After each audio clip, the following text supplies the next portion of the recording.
Kidnap ಕೇಸ್ನಲ್ಲಿ ಬಂಧನ ಆಗಿರುವ ಮಾಜಿ ಸಚಿವ ರೇವಣ್ಣ ಅವರಿಗೆ ಜೈಲ ಅಥವಾ ಬೇಲ್ ಸಿಗುತ್ತಾ ಅನ್ನುವ ಪ್ರಶ್ನೆ ಸದ್ಯ.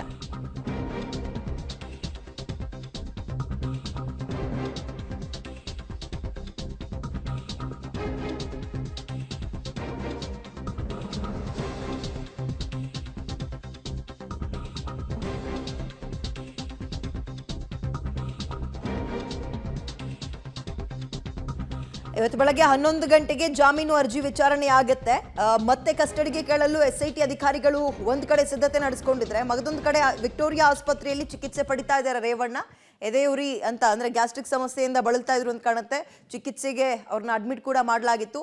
ಮಗದೊಂದು ಕಡೆ ರೇವಣ್ಣ ಪರ ವಕೀಲರು ಕೂಡ ಬೇಲನ್ನ ತೆಗೆದುಕೊಳ್ಳುವಲ್ಲಿ ಎಲ್ಲ ರೀತಿಯ ಪ್ರಯತ್ನಕ್ಕೂ ಇವತ್ತು ಕೈ ಹಾಕ್ತಾರೆ. ಅದೇ ರೀತಿಯಾಗಿ ಎಸ್ಐಟಿ ಕೂಡ ತನಿಖೆಗೆ ಸಹಕಾರ ಕೊಟ್ಟಿಲ್ಲ ಅಂತ ಹೇಳೋದ್ರ ಮುಖಾಂತರವೋ ಅಥವಾ ವಿಚಾರಣೆ ಇನ್ನೂ ಬಾಕಿ ಇದೆ ಅಂತ ಹೇಳೋದ್ರ ಮುಖಾಂತರವೋ ಮತ್ತೆ ವಶಕ್ಕೆ ಇನ್ನೊಂದಷ್ಟು ದಿನಗಳ ಕಾಲ ಕೇಳುವಂತಹ ಸಾಧ್ಯತೆ ಇದೆ. ಇದರ ನಡುವೆ ರೇವಣ್ಣ ಅವರ ಆರೋಗ್ಯ ವಿಚಾರವನ್ನ ಗಮನದಲ್ಲಿ ಇಟ್ಕೊಂಡು ಮತ್ತು ಅನಗತ್ಯವಾಗಿ ಇದರಲ್ಲಿ ಸಿಲುಕಿಸ್ತಾ ಇದ್ದಾರೆ ನನ್ನ ಕಕ್ಷಿದಾರರನ್ನ ಅಂತ ಕೂಡ ರೇವಣ್ಣ ಪರ ವಕೀಲರು ಇವತ್ತು ವಾದವನ್ನ ಮಂಡಿಸಿ ಅವರಿಗೆ ಬೇಲ್ಗೆ ಮನವಿ ಮಾಡುವಂತಹ ಸಾಧ್ಯತೆ ಎರಡೂ ಕಡೆಯಿಂದ ಎಫರ್ಟ್ಗಳಾಗುತ್ತೆ.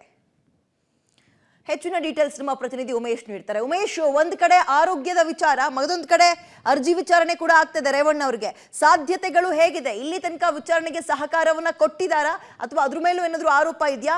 ಜೈಲ ಅಥವಾ ಬೇಲ? ವಿದ್ಯಾ, ಇವತ್ತು ಜಾಮೀನು ಅರ್ಜಿ ವಿಚಾರಣೆ 11 ಗಂಟೆಗೆ ಶುರುವಾಗುವಂಥದ್ದು. ಮತ್ತೊಂದು ಕಡೆ ರೇವಣ್ಣವರ ಕಸ್ಟಡಿ ಕೂಡ ಇವತ್ತಿಗೆ ಅಂತ್ಯವಾಗುವಂಥದ್ದು. ಹಾಗಾಗಿ ಇವತ್ತು ಮಧ್ಯಾಹ್ನ 3 ಗಂಟೆ ಹೊತ್ತಿಗೆ ಕೋರ್ಟ್ ಮುಂದೆ ಮಾಜಿ ಸಚಿವರನ್ನು ಹಾಜರುಪಡಿಸಬೇಕಾಗುತ್ತೆ. ಕೋರ್ಟಲ್ಲಿ ನಿನ್ನೆಗಷ್ಟೇ ಜಾಮೀನು ಅರ್ಜಿ ವಿಚಾರಣೆ ವೇಳೆಯಲ್ಲಿ ಆಕ್ಷೇಪಣೆ ಸಲ್ಲಿಸಲು SIT ಪರ ವಕೀಲರಿಗೆ ನ್ಯಾಯಾಧೀಶರು ಸೂಚನೆ ಕೊಟ್ಟಿದ್ದರು. ಹಾಗಾಗಿ ಇವತ್ತು ಕೂಡ ಆಕ್ಷೇಪಣೆ ಸಲ್ಲಿಸ್ತಾರೆ. SIT ಅಧಿಕಾರಿಗಳ ಮಾಹಿತಿ ಪ್ರಕಾರ ಇನ್ನೂ ಕೂಡ ರೇವಣ್ಣವರ ವಿಚಾರಣೆ ಬಾಕಿ ಇದ್ದು, ಪ್ರಾರಂಭದ 2 ದಿನಗಳಲ್ಲಿ ಅವರನ್ನು ತನಿಖೆಗೆ ಸೂಕ್ತವಾಗಿ ಸ್ಪಂದಿಸಿಲ್ಲ. ಮತ್ತು ಹೆಚ್ಚುವರಿಯಾಗಿ ಕಿಡ್ನಾಪ್ ಕೇಸಲ್ಲಿ ಸಂತ್ರಸ್ತೆ ಹೇಳಿಕೆ ಪಡ್ಕೊಂಡಿದ್ದೀವಿ, ಆ ನಿಟ್ಟಿನಲ್ಲೂ ಕೂಡ ಇನ್ನೂ ತನಿಖೆ ಬಾಕಿ ಇದೆ. ಮತ್ತೊಂದು ಕಡೆ ಅದೇ ಪ್ರಕರಣದಲ್ಲಿರುವಂಥ 2ನೇ A2 ಆರೋಪಿ ಏನಿದ್ದಾನೆ ಆತನ ಹೇಳಿಕೆಗಳು ಕೂಡ ಪಡ್ಕೊಂಡಿದ್ದಾರೆ.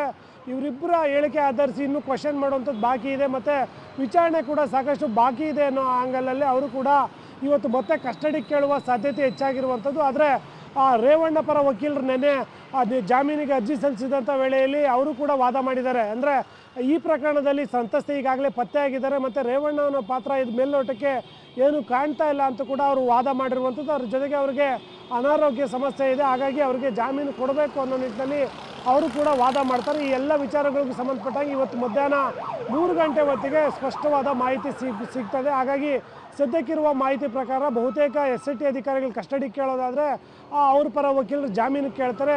ಈ ಎರಡೂ ಪ್ರತಿವಾದಗಳನ್ನು ಕೇಳಿದ ನಂತರದಲ್ಲಿ ಇವತ್ತು ಅವ್ರನ್ನ ನ್ಯಾಯಾಂಗ ಬಂಧನಕ್ಕೆ ಕಳಿಸುವಂಥದ್ದು ಅಥವಾ ಮತ್ತೆ ಕಸ್ಟಡಿ ಕೊಡ್ತಾರಾ ಅಥವಾ ಬೇಲ್ ಕೊಡ್ತಾರಾ ಅನ್ನೋ ಈಗ ಸಾಧ್ಯತೆಗಳು ಕೂಡ ಇರುವಂಥದ್ದು. ಈಗ ನಿನ್ನೆ ಕೂಡ ಏನು ಬೋರಿಂಗ್ ಆಸ್ಪತ್ರೆಗೆ ದಾಖಲು ಮಾಡಿದಂಥ ವೇಳೆಯಲ್ಲಿ ಅವರಿಗೆ ಅನಾರೋಗ್ಯ ಸಮಸ್ಯೆ ಹೆಚ್ಚಾಗಿ ವಿಕ್ಟೋರಿಯಾ ಆಸ್ಪತ್ರೆಗೆ ಹೋಗಿ ಹೆಚ್ಚುವರಿ ಚಿಕಿತ್ಸೆ ಕೂಡ ಪಡ್ಕೊಂಡು ಬಂದಿರುವಂಥದ್ದು. ಇವತ್ತು ಮಧ್ಯಾಹ್ನದ ತನಕ ವಿಚಾರಣೆ SIT ಅಧಿಕಾರಿಗಳನ್ನ ನಡೆಸಿ ನಂತರದಲ್ಲಿ 2 ಗಂಟೆ ನಂತರದಲ್ಲಿ ಕೋರ್ಟ್ ಮುಂದೆ ಹಾಜರುಪಡಿಸ್ತಾರೆ. ವಿದ್ಯಾ, ಈಗ ಅವ್ರನ್ನ ಅರೆಸ್ಟ್ ಮಾಡಿದ್ದೆ ಅಪಹರಣದ ಪ್ರಕರಣದಲ್ಲಿ. ಹೀಗಿರುವಾಗ ಸಂತ್ರಸ್ತೆಯ ಪತ್ತೆ ವಿಚಾರ ಬಂದಾಗ ಬಹುಶಃ ರೇವಣ್ಣ ಪರ ವಕೀಲರಿಗೆ ಸ್ವಲ್ಪ ಪುಷ್ಟಿ ಸಿಕ್ಕಂಗಾಗುತ್ತಾ ಅಂತ ಬೇಲ್ ವಿಚಾರದಲ್ಲಲ್ವಾ?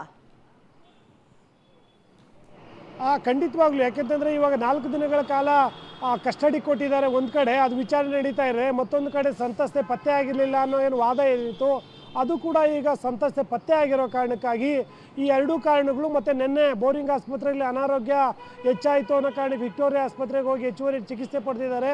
ಈ 3 ಕಾರಣಗಳನ್ನ ಇಟ್ಕೊಂಡು ಅವರ ಪರ ವಕೀಲರು ವಾದ ಮಾಡ್ತಾರೆ.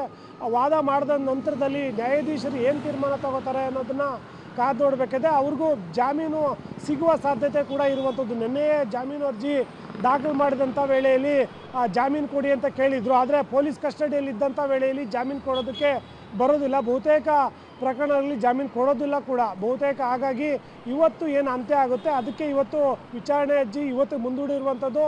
ಮುಂದೂಡಿದಂಥ ವೇಳೆಯಲ್ಲಿ SIT ಪರ ವಕೀಲರು ಕೂಡ ಇದಕ್ಕೆ ಆಕ್ಷೇಪಣೆ ಏನೋ ಇದ್ದರೆ ಸಲ್ಲಿಸಿ ಅಂತ ಹೇಳಿದರು. ಹಾಗಾಗಿ ಈ ವಾದ ಪ್ರತಿವಾದ ಇವತ್ತು ಮಧ್ಯಾಹ್ನದ ಹೊತ್ತಿಗೆ ಅದು ಕಂಟಿನ್ಯೂ ಆಗುತ್ತೆ, ಒಂದು ನಿರ್ಧಾರಕ್ಕೆ ಬರ್ತಾರೆ. ಅಷ್ಟರೊಳಗಡೆ ಪೊಲೀಸ್ ಕಸ್ಟಡಿ ಕೂಡ ಅಂತ್ಯ ಆಗೋ ಹಿನ್ನೆಲೆಯಲ್ಲಿ 3 ಗಂಟೆಗೆ ಅವ್ರನ್ನ ಹಾಜರುಪಡಿಸ್ತಾರೆ. ಈ ವೇಳೆಯಲ್ಲಿ ಅವ್ರ ಜಾಮೀನು ಸಿಗುವ ಸಾಧ್ಯತೆ ಕೂಡ ಹೆಚ್ಚಾಗಿರುವಂಥದ್ದು. ಮತ್ತೊಂದು ಕಡೆ ಪೊಲೀಸ್ ಕಸ್ಟಡಿ ಏನು ಕೇಳ್ತಾ ಇದ್ದಾರೆ ಏನು SIT ಅಧಿಕಾರಿಗಳು, ಅದು ಕೂಡ ಸಾಧ್ಯತೆ ಇರುವಂಥದ್ದು. ಪ್ರಕರಣದ 2 ಪ್ರಕರಣದಲ್ಲಿ ಇವರು ಬೇಕಾಗಿರುವಂಥದ್ದು. ಹಾಗಾಗಿ ಪ್ರಾರಂಭದಲ್ಲಿ ಒಂದಷ್ಟು ವಿಚಾರಣೆಗೆ ಸೂಕ್ತವಾಗಿ ಸ್ಪಂದಿಸಿಲ್ಲ, ಅದನ್ನೆಲ್ಲ ಅಂಶಗಳನ್ನ ಇಟ್ಕೊಂಡು ಇವತ್ತು ಇವರು ಕೂಡ ವಾದ ಮಂಡಿಸಲಿದ್ದಾರೆ. ಉಮೇಶ್, ಸ್ಟೇ ವಿತ್ ಮೀ, ನಾನು ನಿಮ್ಮನ್ನ ಮತ್ತೆ ಸಂಪರ್ಕಕ್ಕೆ ತಗೊಳ್ತೀನಿ.